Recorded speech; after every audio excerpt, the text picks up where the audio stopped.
Hello everyone, welcome to my channel. This is Rihanna और इस video में हम करने जा रहे हैं क्लास 6 एनसीईआरटी साइंस का 4th chapter sorting materials into groups. We have seen that our food and clothes have so many varieties in them. हमने देखा कि हमारा फूड और क्लोथ्स की कई वैरायटी होती है। Not just food and clothes, such objects every. देखते हैं कि हमारे पास जो भी चीज़ें होती हैं हमारे आसपास, उनकी बहुत सारी वैरायटीज़ अवेलेबल होती है।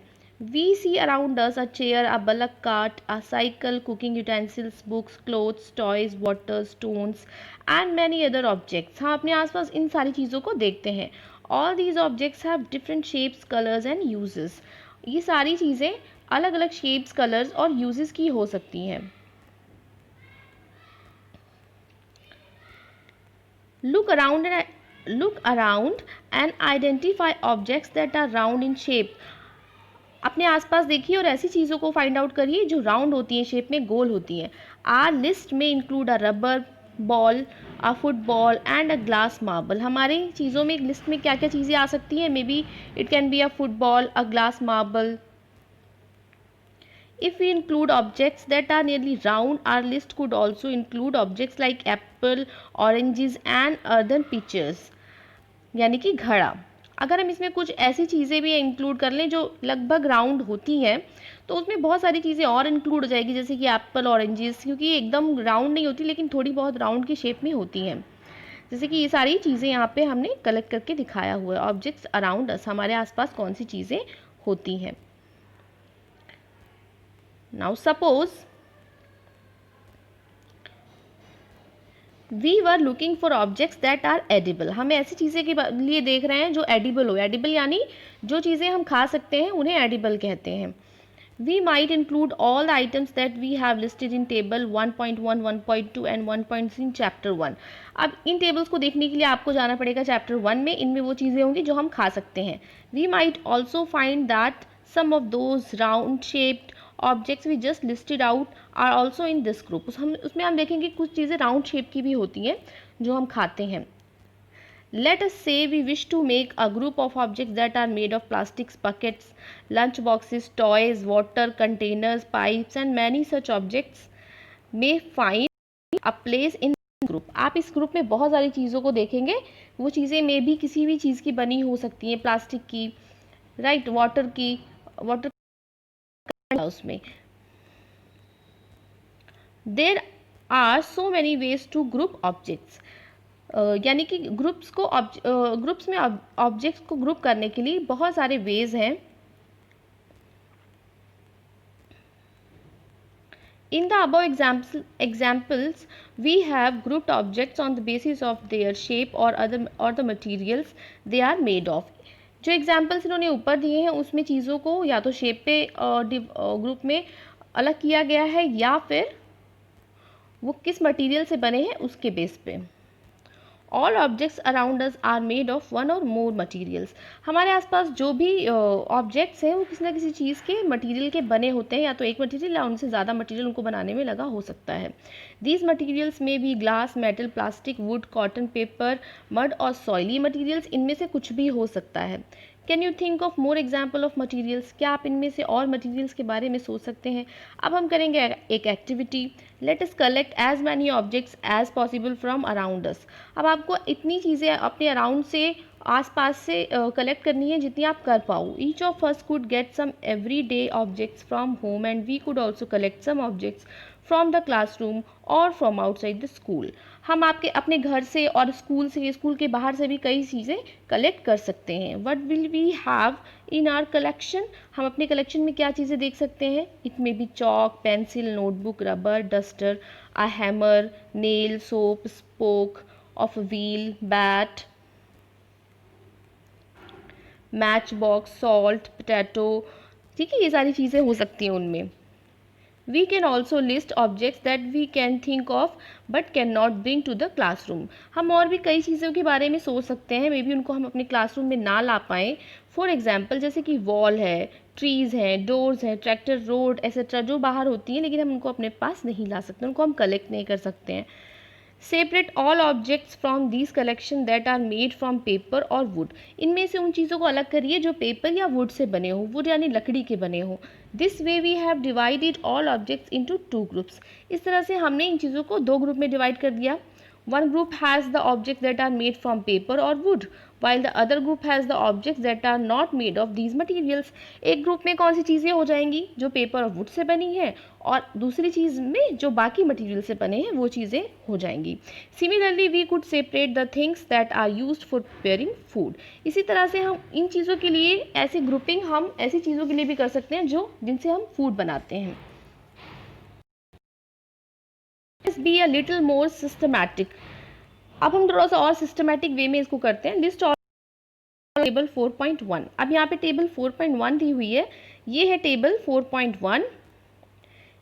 इसमें आपको के फिल करना है कि कौन सी चीज़ है। जैसे प्लेट है, प्लेट किस किस मटेरियल से बने हो सकते हैं, स्टील, ग्लास, प्लास्टिक और एनी अदर मटेरियल। पेन में कौन कौन सा मटेरियल यूज़ होता है, प्लास्टिक, मेटल। इसमें आप एक दो ऑब्जेक्ट्स और लिख सकते हैं।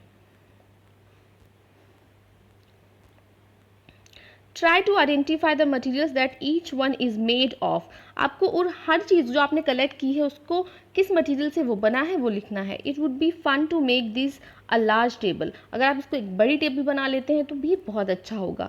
Collecting information about as many objects as possible. और जितनी ज़्यादा चीज़ों के बारे में आप इंफॉर्मेशन कलेक्ट कर पाएँ उतना ज़्यादा अच्छा होगा। It may seem difficult to find out the materials out of which some of these objects are made. कुछ चीज़ों के मटीरियल्स को फाइंड आउट करना थोड़ा सा डिफिकल्ट हो सकता है। In such cases discuss with your friends, teacher and parents to identify the material. तो ऐसी अगर ऐसी सिचुएशन आती है तो आप अपनी फ्रेंड्स, अपने टीचर और अपने घर में किसी की पेरेंट्स की हेल्प ले सकते हैं कि इसमें कौन सा मटीरियल यूज़ हुआ है। अब यहाँ पे दी हुई है activity 2। Table 4.2 list some common materials. यहाँ पे टेबल 4.2 दिया हुआ है जहाँ पे कॉमन मटेरियल्स दिए हुए हैं जैसे would, paper, leather, plastic, cotton, और उनसे कौन कौन से ऑब्जेक्ट बनते हैं वो लिखना है। अब यहाँ पे थोड़ा सा उल्टा कर दिया गया है। You can also add more materials in column known to you. आप इसमें और भी मटीरियल्स ऐड कर सकते हो जो आप जानते हो। Now try and think of everyday objects you know that are made mainly of these materials and list them in column 2। और आप अपनी रेगुलर लाइफ में रोज़ में जो भी चीज़ें देखते हैं, जो भी ऑब्जेक्ट देखते हैं मटेरियल से, उनके बारे में यहाँ पर लिख दीजिए। What do we find from these tables? इन टेबल से हम क्या देखेंगे? First we grouped objects in many different ways. हमने इन चीज़ों को कई डिफरेंट वेज में ग्रुप कर दिया है। We then found that object around us are made of different materials. हम देखेंगे हमारे आसपास जो चीज़ें होती हैं वो कई डिफरेंट मटीरियल से बनी हुई हैं। At times an object is made of a single material. कभी क्या होता है कि एक चीज़ कुछ सिंगल मटीरियल से बना होता है। An object could also be made of many materials. और कोई कोई ऑब्जेक्ट कई सारे मटीरियल से मिलके बने हो सकते हैं। And then again one material could be used for making many different objects. और एक ही मटेरियल को बनाने में कई डिफरेंट ऑब्जेक्ट्स, मटेरियल से कई सारे डिफरेंट ऑब्जेक्ट्स से बनाए जा सकते हैं। What decides which material should be used for making any given object. ये डिसाइड कैसे किया जाता है कि किसी ऑब्जेक्ट को किस मटेरियल से बनाया जाए। It seems that we need to know more about different materials. अब हमें मटेरियल के बारे में और जानना होगा कि मटेरियल को कैसे सेलेक्ट किया जाता है किसी भी ऑब्जेक्ट को बनाने के लिए। तो हम पढ़ेंगे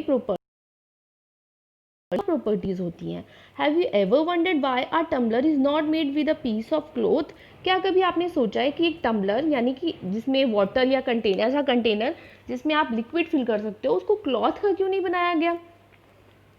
Recall our experiments with piece of cloth in chapter 3 and also keep it in mind that we generally use a tumbler to keep a liquid. Therefore, would it not be silly if we were to make a tumbler out of cloth? तो हमने एक experiment किया था पिछले chapter में, उसके लिए आपको चैप्टर 3 पढ़ना पड़ेगा। तो हमने उसमें क्लॉथ का यूज़ किया था। आप तो हमें ये बताना है कि क्या ये सिली नहीं होगा कि अगर हम क्लॉथ को यूज़ करेंगे टम्बलर के लिए, क्योंकि क्लॉथ तो पानी को होल्ड ही नहीं कर पाएगा, वाटर को होल्ड ही नहीं कर पाएगा, पानी तो उसमें स्ट्रेन होकर निकल जाएगा। What we need for a tumbler is glass, plastic, metal or other such material that we will hold water. तो हमें टम्बलर बनाने के लिए कोई ऐसा मटेरियल चाहिए जो वाटर को होल्ड कर सके। आया हुआ है, girl is filling water in a tumbler of cloth. Similarly, it would not be wise to use paper like material for cooking vessels. इसी तरह पेपर के मटेरियल अगर हम कुकिंग वेसल्स के लिए यूज़ करेंगे तो वो भी ठीक नहीं होगा, क्योंकि पेपर तो जल जाता है। We see then that we choose a material to make an object depending on its properties and the purpose for which the object is to be used. तो हम किसी भी मटेरियल को जब हम कोई चीज़ बनाना चाहते हैं तो सबसे पहले हम देखते हैं कि उसका क्या यूज़ है, उसके बेस पे हम उस मटेरियल की प्रॉपर्टीज़ को यूज़ करते हुए उस मटेरियल को यूज़ करते हैं। So what are all the properties of materials that would be important for their usage. तो मटेरियल की कौन कौन सी प्रॉपर्टीज़ होती हैं जो हमारे लिए इंपॉर्टेंट होंगी। सम प्रॉपर्टीज़ आर डिस्कस्ड हेयर, कुछ प्रॉपर्टीज़ यहाँ पे डिस्कस की गई हैं।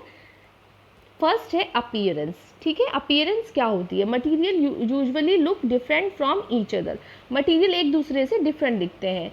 Would looks very different from iron, would iron से बहुत डिफरेंट होता है। Iron appears different from copper और एल्यूमिनियम, आयरन कॉपर और एल्यूमिनियम से अलग होता है। At the same time, there may be some similarities between iron, copper and aluminium that are not there in wood. और बहुत सारी चीज़ें हो सकती हैं, सिमिलैरिटीज़ हो सकती हैं आयरन, कॉपर और एल्यूमिनियम में जो वुड में ना हो। अब एक्टिविटी 3 करते हैं। Collect small PCs of different materials, paper, cardboard, would, copper, wire, aluminium, sheet, chalk. Do any of these appear shiny. आपको इन सारी चीज़ों को कलेक्ट करना है और देखना है कि क्या ये शाइनी है, इनमें शाइन आती है। Separate the shiny material into a group, और शाइनी मटेरियल को एक ग्रुप में सेपरेट कर लीजिए, अलग कर लीजिए। Now observe as the teacher cuts each material into 2 pieces and look at the freshly cut surface. जो आप उस मटेरियल को कट करके देखिए और जो फ्रेशली कट सरफेस है वहाँ देखिए कि क्या वो शाइन कर रहा है। वट डू यू नोटिस, आप क्या नोटिस करते हो। Does the freshly cut surface of some of these material appear shiny, क्या कुछ मटेरियल शाइनी है, उसमें से क्या होगा, कुछ शाइनी होंगे कुछ नहीं होंगे। Include these objects also in group of shiny materials, और जो शाइन कर रहे हैं उन्हें शाइनी के ग्रुप में सेपरेट कर दीजिए। Do you notice such a shine or lustre in the other materials, cut them any way as you can. उनको अलग तरीके से भी काट के देखिए क्या वो शाइन कर रहे हैं। Repeat this in the class with as many material as possible and make a list of those with and without luster। बहुत सारे मटेरियल को कट करके देखिए और उनको इस तरह से ग्रुप करिए, जो लस्टर करते हैं और जो नहीं करते हैं। Instead of cutting, you can rub the surface of material with sandpaper to see if it has luster। आप कटिंग के अलावा उसको सैंड पेपर से रब करके भी देख सकते हैं कि क्या वो have such luster are usually metals। जो लस्टर करते हैं, जो शाइन करते हैं, वो यूजुअली मेटल्स होते हैं। Iron, copper, aluminium and gold are example of metals. तो iron, copper, aluminium and gold क्या है, ये मेटल्स हैं। इनको अगर आप कट करेंगे तो ये शाइन करेंगे। Some metals often lose their shine and appear dull because of the action of air and moisture on them. कुछ मेटल्स अपनी शाइन को खो देते हैं बिकॉज ऑफ जो एयर उनके ऊपर एक्शन करती है। We therefore notice the luster only on their freshly cut surface। इसलिए जब वो हमको फ्रेशली कट करते हैं तभी उनके ऊपर लस्टर दिखाई देती है। When you visit an iron smith or a workshop, look out for some freshly cut surfaces of metal rods to see if they have luster। तो आप किसी भी ऐसे जो मटेरियल आयरन स्मिथ के पास जा सकते हैं जो इनसे आयरन वगैरह से काम करता है, और देख सकते हैं जो फ्रेशली कट है वो शाइन कर रहे हैं या नहीं कर रहे हैं। अब सेकेंड प्रॉपर्टी है hardness. When you press different material with your hands, some of them may be hard to compress while others can be easily compressed। कुछ उनको प्रेस करोगे तो उनको कंप्रेस करना इजी होगा, while कुछ को कंप्रेस नहीं किया जा सकता या बहुत डिफिकल्ट होगा। Take a metal key and try to scratch with it. एक मेटल की लीजिए, उससे स्क्रैच करना स्टार्ट कीजिए। Surface of piece of wood, aluminium, a piece of stone, a nail, candle, chalk and other materials or objects. इन सारे material को आपको scratch करके देखना है। You can easily scratch some materials. आप कुछ मटेरियल को तो ईजिली स्क्रैच कर लोगे, while some can not be scratched so easily. जबकि कुछ मटेरियल्स को आप ईजिली स्क्रैच नहीं कर पाओगे। Materials which can be compressed or scratched easily are called soft, while some other materials which are difficult to compress are called hard।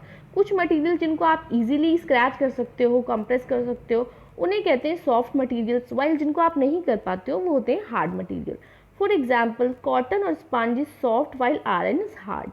Cotton and sponge soft material हैं while iron is a hard material. In appearance, materials can have different properties like luster, hardness, be rough or smooth. Appearance में material की properties different हो सकती हैं, कुछ lustre करेंगी, shine करेंगी, कुछ हार्ड करेंगी, कुछ रफ रहेंगी, कुछ स्मूथ होंगी। Can you think of other properties that describe the appearance of a material? क्या आप दूसरी प्रॉपर्टीज़ के बारे में सोच सकते हो जो एक मटेरियल को आइडेंटिफाई करने में हेल्प करे? नेक्स्ट प्रॉपर्टी है सॉल्यूबल और इनसॉल्यूबल। आगे के चैप्टर हम कंप्लीट करेंगे अपने नेक्स्ट वीडियो में। Thank you for watching this video.